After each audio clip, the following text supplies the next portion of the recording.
कड़कड़ाती सर्दी के बीच उत्तराखंड के नैनीताल जिले के हल्द्वानी शहर में इन दिनों माहौल बेहद गर्म है। शहर के बनपुलपुरा इलाके में रेलवे अतिक्रमण हटाने की कार्रवाई करने जा रहा है, लिहाजा अपना आशियाना बचाने के लिए लोग सड़क पर हैं। एक तरफ पीएम मोदी हर सर पर छत देने का वादा करते हैं, तो दूसरी तरफ प्रधानमंत्री मोदी के चेहरे पर जीत के आने वाली उत्तराखंड बीजेपी के राज में 40 से 50 हजार लोगों के सर से छत छीनने का खतरा मंडरा रहा है। दरबदर ठोकरे खाओगे तो ये मालूम होगा घर किसे कहते हैं, क्या चीज है बेघर होना। बोलता हिंदुस्तान पर मैं हूं आपके साथ मिर्जा शाकिर अली बेग। गफूर बस्ती में रेलवे की 28 एकड़ जमीन से अतिक्रमण हटाया जाना है। अतिक्रमण के जद में 4365 मकान आ रहे हैं। कांग्रेस, समाजवादी पार्टी सहित कुछ और विपक्षी दल, सामाजिक संगठन और इलाके के लोग इस कार्रवाई के खिलाफ पुरजोर विरोध भी कर रहे हैं। सड़क पर उतरे हैं। महिलाएं, छोटे बच्चे, बुजुर्ग, नौजवान इस अतिक्रमण हटाने की कार्रवाई के खिलाफ सड़क पर डटे हुए हैं। उम्मीद है कि उन्हें राहत मिले। इसी गुहार को लेकर राज्य सरकार और अदालत की राह देख रहे हैं। अतिक्रमण हटाने की कार्रवाई खत्म कराने के लिए पुलिस प्रशासन भी मुस्तैद है।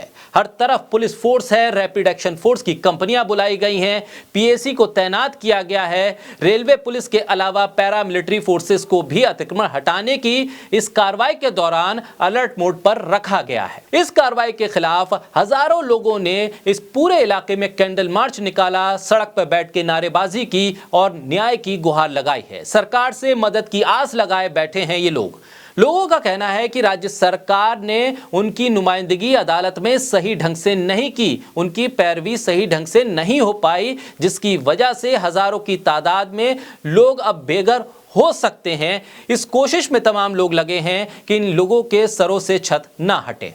वहां रह रहे लोगों का कहना है कि सालों से सीवर लाइन, बिजली, पानी के बिल वो जमा कर रहे हैं और साथ ही इलाके में मंदिर भी हैं, मस्जिद भी है, ट्यूबवेल के कनेक्शन है, पानी की टंकियां हैं, प्राइमरी स्कूल है, सरकारी स्कूल हैं। ऐसे में अगर अतिक्रमण वाली जगह पर इस तरह की तमाम सरकारी सुविधाएं उपलब्ध हैं तो फिर सरकार अब तक मौन क्यों थी।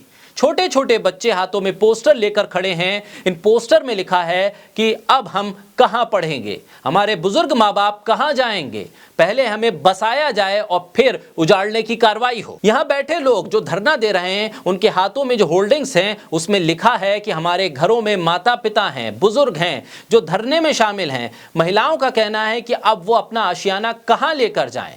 गफूर बस्ती में हजारों की तादाद में ऐसे लोग हैं जो पीढ़ियों से यहाँ रह रहे हैं। कई लोग तो रोजी रोटी की तलाश में हल्द्वानी आए थे और इसी बस्ती के होकर रह गए।